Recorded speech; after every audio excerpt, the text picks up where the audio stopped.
नमस्कार दोस्तों, स्वागत है आपका आज के मुख्य समाचारों में। दोस्तों यहां पर आपको देखने को मिलेंगी सुबह से लेकर शाम तक की तमाम बड़ी खबरें, मुख्य समाचार, ब्रेकिंग न्यूज अपडेट्स के रूप में। तो दोस्तों आपसे रिक्वेस्ट है इस वीडियो को ज्यादा से ज्यादा लाइक और शेयर करें। तो दोस्तों सीधे चलते हैं आज की पहली बड़ी खबर की ओर। नंदीग्राम से चुनाव लड़ेगी ममता बनर्जी, 7 मार्च को पदयात्रा करेगी और इसी दिन प्रधानमंत्री मोदी भी कोलकाता में करेंगे रैली।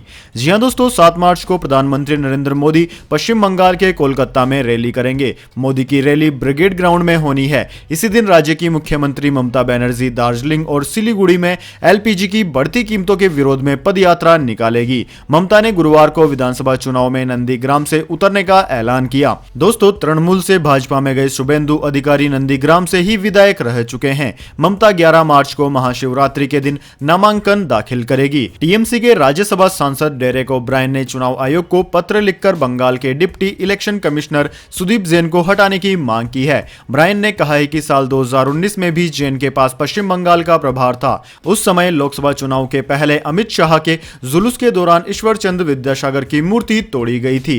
टीएमसी सांसद ने कहा कि तब जैन ने चुनाव आयोग को एक गलत रिपोर्ट भेजी थी, जिसके आधार पर 2 दिन पहले चुनाव प्रचार बंद कर दिया गया था। इसके बाद दोस्तों अगली बड़ी खबर, अनुराग कश्यप और तापसी पन्नू से आईटी की टीम कर सकती है फिर पूछताछ, मिले अहम व्हाट्सएप चैट।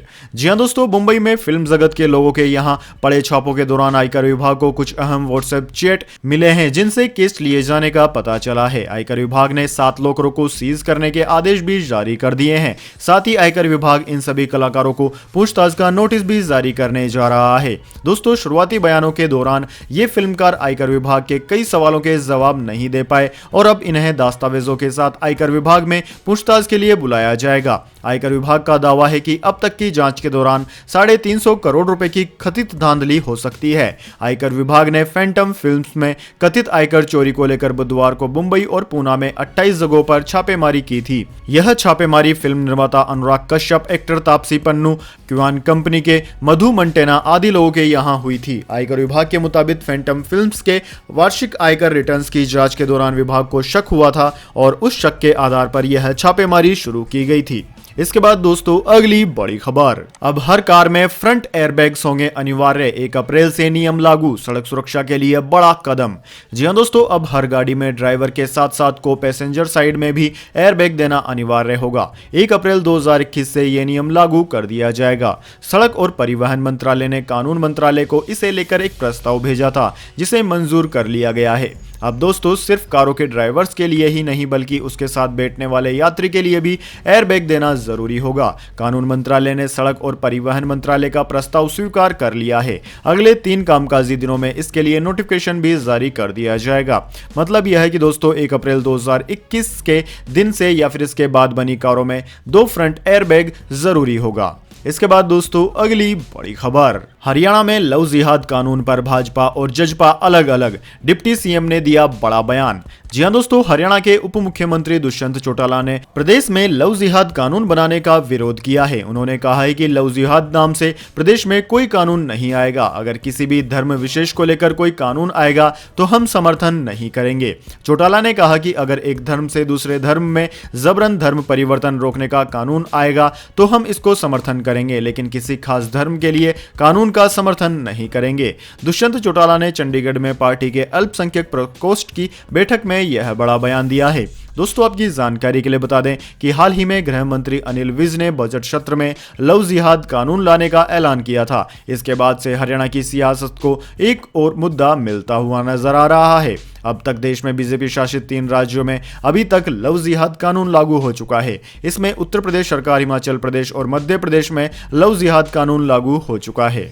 इसके बाद दोस्तों अगली बड़ी खबर, पश्चिम बंगाल चुनाव, ममता बनर्जी के खेला बयान पर बीजेपी ने दर्ज कराई चुनाव आयोग में शिकायत। जी हां दोस्तों, पश्चिम बंगाल में विधानसभा चुनाव की तारीखों के ऐलान के बाद अब चुनाव प्रचार जोरों पर है। इसी बीच पार्टियों में आरोप प्रत्यारोप का दौर भी अपने चरम पर है। इसी कड़ी में गुरुवार को बीजेपी के नेताओं ने मुख्यमंत्री ममता बनर्जी के खेला वाले बयान पर आपत्ति जताते हुए चुनाव आयोग में शिकायत दर्ज कराई है। इस पर बीजेपी के महासचिव और बंगाल बीजेपी के प्रभारी कैलाश विजयवर्गीय वर्गीय ने कहा कि हुबली में ममता बनर्जी ने कहा कि हम तो खेला करेंगे। खेला क्या होता है, मतलब पोलिंग बूथ पर कब्जा, मतदाताओं को डराना, निष्पक्ष चुनाव न होना, ये सब खेला करने की कोशिश टीएमसी करना चाहती है और इसी बात को ध्यान में रखते हुए हमने सारी जानकारियों से चुनाव आयोग को अवगत कराया है।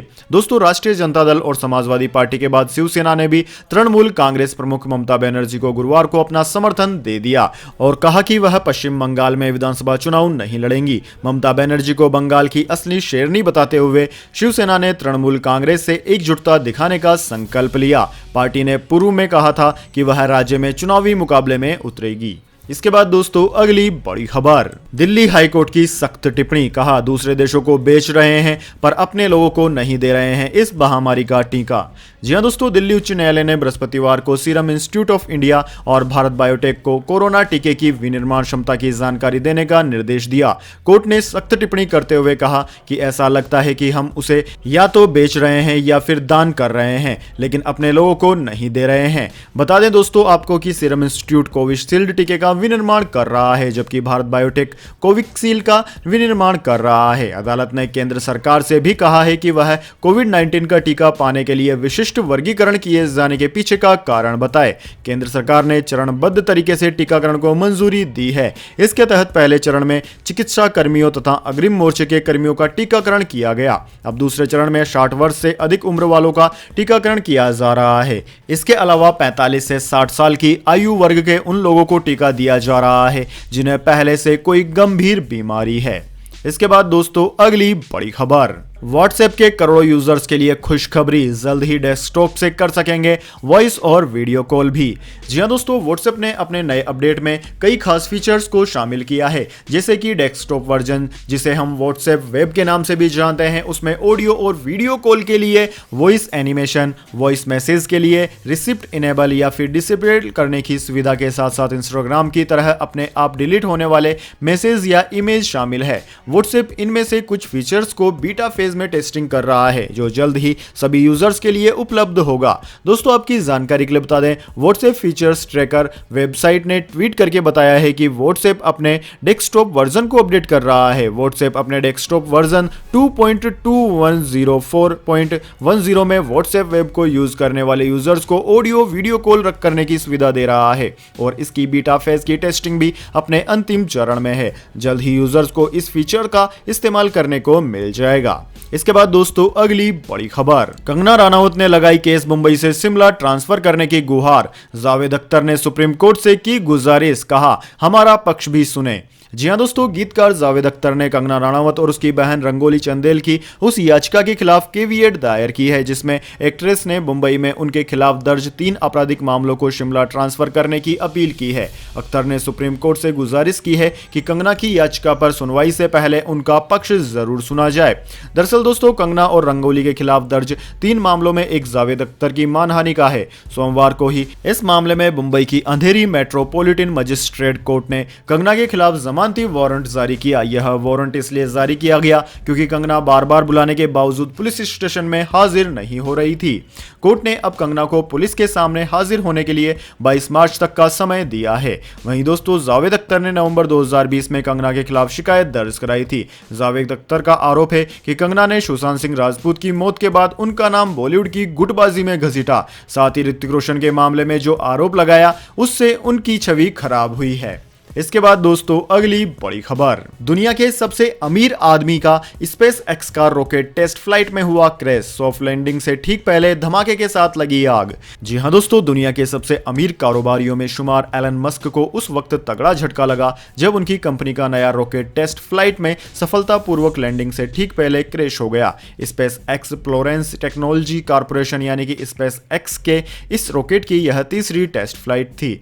सॉफ्ट लैंडिंग से पहले रॉकेट में धमाका हुआ और उसमें आग लग गई। एलन मस्क की तरफ से इस संबंध में अब तक कोई बयान नहीं आया है। वहीं दोस्तों, बुधवार को अमेरिका के टेक्सास में स्पेस एक्स की बोला चिका स्थित कंपनी ने SN10 नामक इस स्पेस क्राफ्ट को लॉन्च किया था। उसका एक वीडियो भी स्पेस एक्स ने अपनी वेबसाइट पर जारी किया है। दोस्तों वियोन में छपी खबर के मुताबिक रॉकेट ने लैंड पैड को छोड़ने से पहले कुछ ऊंचाई तक उड़ान भरी थी। वैज्ञानिक इस तीसरे टेस्ट के भी सफलतापूर्वक पूरा होने की उम्मीद कर रहे थे, लेकिन अचानक सब कुछ बिखर गया। रॉकेट में लैंडिंग से ठीक पहले विस्फोट हो गया और वह आग की लपटों से घिर गया। स्पेस एक्स के संस्थापक एलन मस्क मंगल मिशन के लिए स्टारशिप रॉकेट विकसित कर रहे हैं। इससे पहले दिसंबर और फरवरी की शुरुआत में भी 2 मिशन लैंडिंग के दौरान दुर्घटनाग्रस्त हो गए थे।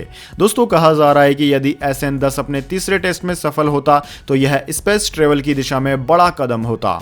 इसके बाद दोस्तों अब जान लेते हैं पूरी दुनिया और भारत में क्या है इस महामारी के ताज़ा हालात। तो सबसे पहले दोस्तों बात कर लेते हैं पूरी दुनिया की। तो दोस्तों पूरी दुनिया में इस वक्त तक इस महामारी के संक्रमितों का आंकड़ा 11 करोड़ 51 लाख को पार कर गया है, जबकि दोस्तों मरने वालों की संख्या 25,58,000 के पार है। वहीं दोस्तों इस महामारी से सबसे ज्यादा प्रभावित देशों की बात करें तो उसमें अमेरिका अव्वल आता है। अमेरिका में इस वक्त तक 2 करोड़ 88 लाख से ज्यादा संक्रमित मरीज सामने आ चुके हैं, जबकि 5 लाख से ज्यादा लोगों की जान चली गई है। वहीं दोस्तों इसके बाद में India, Brazil, Russia, United kingdom, France, Spain, Italy, Turkey आदि देश ऐसे हैं जो कि इस महामारी से सर्वाधिक प्रभावित हुए हैं। इसके बाद दोस्तों बात कर लेते हैं क्या है भारत के हालात, लेकिन उससे पहले मेरी आपसे एक छोटी सी रिक्वेस्ट है। अगर दोस्तों आपको अभी तक हमारी न्यूज पसंद आई है तो इसे एक छोटा सा लाइक जरूर दे दें, और अगर आपको पसंद नहीं आई है तो बेशक आप डिसलाइक भी कर सकते हैं, लेकिन दोस्तों लाइक और डिसलाइक जरूर कीजिए, क्योंकि दोस्तों यही हमारी मेहनत का फल होता है और इसी से हमें पता चलता है कि आपको हमारी वीडियो पसंद आ रही है या नहीं। तो दोस्तों जल्दी से जान लेते हैं क्या है भारत के हालात। तो दोस्तों भारत में इस वक्त तक इस महामारी के संक्रमितों की संख्या 1 करोड़ 11 लाख 49,000 को पार कर गई है, जबकि दोस्तों मरने वालों की संख्या 1,57,000 के पार है। भारत कुल संक्रमितों के मामले में दुनिया में दूसरा स्थान रखता है। भारत का सबसे ज्यादा प्रभावित राज्य महाराष्ट्र है। महाराष्ट्र में 21,69,000 से ज्यादा संक्रमित मरीज अब तक सामने आ चुके हैं। वहीं दोस्तों उसके बाद में केरला, कर्नाटक, आंध्र प्रदेश, तमिलनाडु, दिल्ली, उत्तर प्रदेश, वेस्ट बंगाल, ओडिशा, राजस्थान, छत्तीसगढ़, तेलंगाना, हरियाणा ऐसे राज्य हैं जो कि इस महामारी से सर्वाधिक प्रभावित हुए हैं। इसके बाद दोस्तों अगली बड़ी खबर, म्यांमार में रक्तपात, पुलिस के साथ हिंसा में 38 लोगों की चली गई जान। जी हां दोस्तों, म्यांमार में सैन्य तख्तापलट के खिलाफ बुधवार को प्रदर्शन के दौरान सुरक्षा बलों की कार्रवाई में 38 लोगों के मारे जाने की खबर है। स्विट्जरलैंड में संयुक्त राष्ट्र के एक अधिकारी ने बताया कि बुधवार को हुए प्रदर्शन के दौरान 38 लोगों की जान चली गई। यह आंकड़ा इस संबंध में मिली अन्य रिपोर्टों से मेल खाता है, लेकिन देश के भीतर इन आंकड़ों की पुष्टि करना मुश्किल है। म्यांमार में संयुक्त राष्ट्र की विशेष दूत क्रिस्टिन श्रायनियर बर्नर ने बुधवार को पत्रकारों से कहा, 1 फरवरी को हुए तख्तापलट के बाद आज सर्वाधिक लोगों का खून बहा है। केवल आज ही 38 लोगों की जान चली गई। तख्तापलट के बाद से जारी प्रदर्शनों में अब तक कुल 50 लोगों की जान चली गई है और कई लोग घायल भी हुए हैं। दोस्तों म्यांमार में लोक सेना के तख्तापलट और निर्वाचित नेता आंग सान सू ची को निष्कासित किए जाने के खिलाफ रोजाना प्रदर्शन कर रहे हैं। प्रदर्शनकारियों को काबू करने या उन्हें तितर बितर करने के लिए सुरक्षा बल लगातार आंसू गैस के गोले, रबड़ की गोलियां दाग रहे हैं और गोलीबारी भी कर रहे हैं। इसके बाद दोस्तों अगली बड़ी खबर, वेदर अपडेट, मौसम समाचार जानिए अगले 24 घंटे और पिछले 24 घंटे के मौसम समाचार। तो दोस्तों सबसे पहले बात करते हैं बीते 24 घंटों की। तो दोस्तों पिछले 24 घंटों के दौरान असम और अरुणाचल प्रदेश में 1-2 जगह पर हल्की वर्षा दर्ज की गई। वहीं दोस्तों ओडिशा में 1-2 स्थानों पर घना कोहरा देखने को मिला। तटीय कर्नाटक, केरल, तेलंगाना, पूर्वी मध्य प्रदेश, विदर्भ, ओडिशा, गंगीय पश्चिम बंगाल और पंजाब के कुछ भागों में दिन और रात के तापमान में 2 से 3 डिग्री सेल्सियस की गिरावट दर्ज की गई है। बाकी दोस्तों देश के सभी राज्यों में इस दौरान मौसम मुख्यतः साफ और शुष्क रहा। वहीं दोस्तों आगामी 24 घंटे की बात की जाए तो अगले 24 घंटों के दौरान जम्मू कश्मीर, गिलगित बाल्टिस्तान और मुजफ्फराबाद में कुछ स्थानों पर हल्की से मध्यम वर्षा और बर्फबारी होने की संभावना है। लद्दाख और हिमाचल प्रदेश में भी 1-2 स्थानों पर हल्की वर्षा या बर्फबारी देखने को मिल सकती है। वहीं दोस्तों असम, मेघालय और अरुणाचल प्रदेश में हल्की से मध्यम बारिश के साथ कहीं कहीं पर बादलों की तेज गर्जना और बिजली कड़कने की घटनाएं भी हो सकती है। देश के बाकी सभी भागों में मौसम मुख्यतः साफ और शुष्क रहने के आसार हैं। उत्तर पश्चिम भारत के राज्यों में अगले 24 से 48 घंटों के दौरान दिन व रात के तापमान में हल्की बढ़ोतरी देखने को मिल सकती है। इसके बाद दोस्तों अगली बड़ी खबर, गोल्ड सिल्वर प्राइस टुडे, सोने चांदी की कीमतों में बड़ी गिरावट, 11,500 रुपए हो चुका है सस्ता। जी हां दोस्तों, गुरुवार को सोने चांदी की कीमतों में बड़ी गिरावट देखने को मिली है। दिल्ली सराफा बाजार में 10 ग्राम सोने के भाव में 217 रुपए की गिरावट देखने को मिली है। वहीं चांदी के भाव में 1217 रुपए की गिरावट देखने को मिली। दोस्तों, सोने की बात की जाए तो सोना 44,589 रुपए से घटकर 44,372 रुपए प्रति 10 ग्राम पर आ गया। वहीं दूसरी ओर चांदी 66,598 रुपए पर ट्रेंड कर रही है। वहीं दोस्तों, पिछले 10 महीनों के आंकड़े बताएं तो पिछले 10 महीनों के दौरान सोना करीब 11,500 रुपए तक सस्ता हो चुका है। इसके बाद दोस्तों, अगली बड़ी खबर, बिटकॉइन में फिर आया उछाल, $50,000 के पार पहुंचे दाम।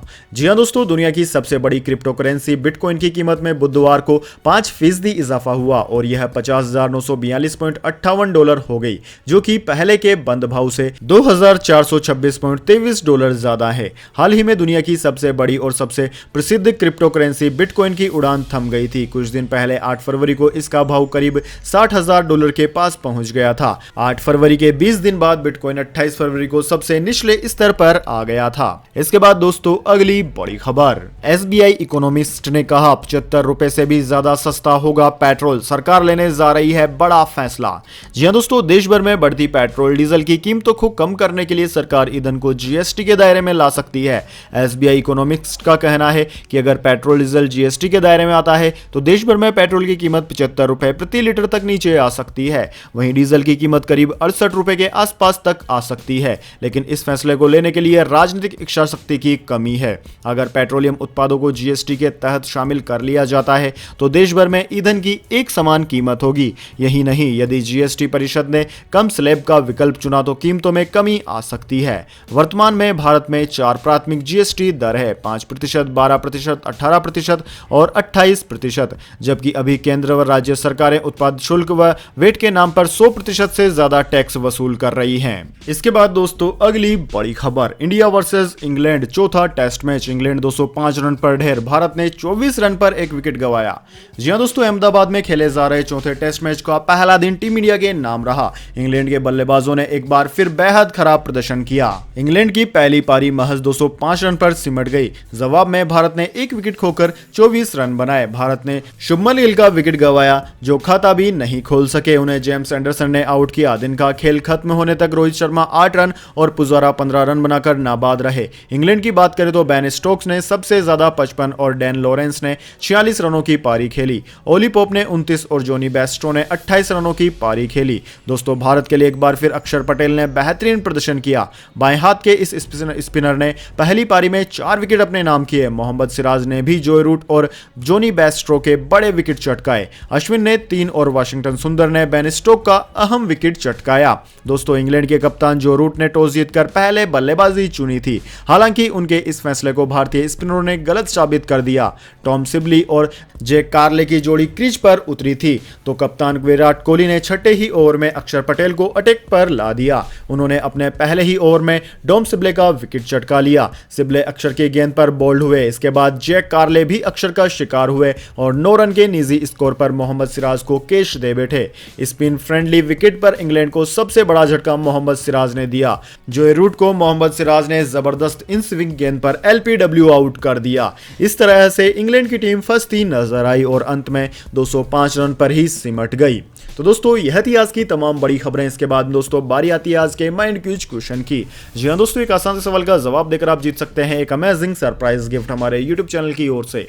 तो दोस्तों, आज का सवाल आपकी स्क्रीन पर आ चुका है। दुनिया का सबसे बड़ा महाद्वीप कौन सा है? जी हां दोस्तों, अगर आप जानते हैं दुनिया के सबसे बड़े महाद्वीप का नाम तो जल्दी से कमेंट बॉक्स में लिख दीजिए। अगर दोस्तों आपका जवाब होता है एकदम सही और आप चुने जाते हैं लकी विजेता के रूप में तो आपको मिल सकता है एक अमेजिंग सरप्राइज गिफ्ट हमारे यूट्यूब चैनल की ओर से। तो दोस्तों, जल्दी से अपना उत्तर कमेंट बॉक्स में लिख दीजिए, वीडियो को लाइक कर लीजिए, चैनल को सब्सक्राइब करके बेल आइकन भी दबा लीजिए। धन्यवाद। वंदे मातरम। जय हिंद, जय भारत।